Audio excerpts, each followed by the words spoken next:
एका वस्तूवर आधी 8% सूट देऊन आलेल्या रकमेवर पुन्हा 10% सूट दिली तर एकूण सूट किती टक्के? बघा, एका वस्तूवर आधी 8% सूट दिली. समजा वस्तूची किंमत 100 रुपये आहे. 100 रुपये आहे. मग 100 रुपयावर 8% सूट म्हणजे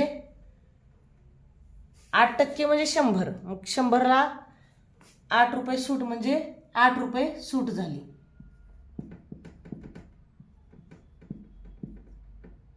8% सूट म्हणजेच 8 रुपये सूट. मग 100 वजा 8 बरोबर 92 राहिले.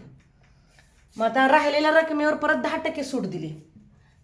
बघा, टक्के म्हणजे 100, राहिलेली रक्कम झाली 92.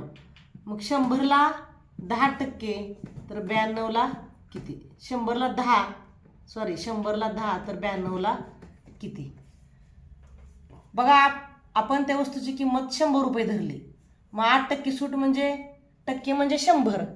100ला 8 रुपये सूट झाले. 8% म्हणजे 8 रुपये सूट झाली. मग 100 मधून 8 गेले 92 राहिले. मग राहिलेल्या रकमेवर 10% सूट.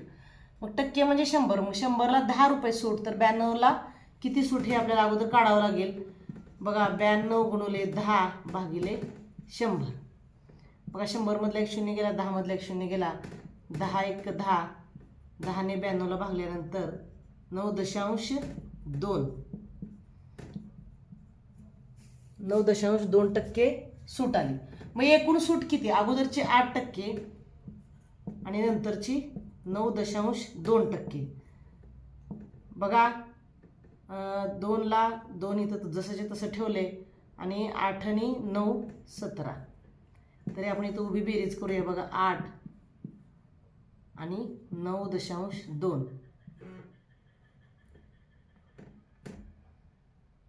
8 आणि 9 17 म्हणजे उत्तर आले 17.2%. एकूण सूट किती मिळाली? 17.2% सूट मिळाली. म्हणजे पर्याय 4 हे उत्तर येते. 240चे 35% बरोबर किती? बघा, अगदी सोपा प्रश्न आहे. 240चे म्हणजे गुणुले 35%. टक्के म्हटले की आपण भागिले 100 करतो, म्हणून 35 भागिले 100 केले. 240 गुणुले 35 भागिले 100. 100 मधला 1 शून्य गेला, 240 मधला 1 शून्य गेला. बघा, आता 10ला आणि 35ला 5ने भाग जातो.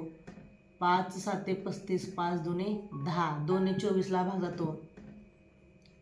बे 1 बे, बे 2 4, खाली राहिले 12 गुणुले 7.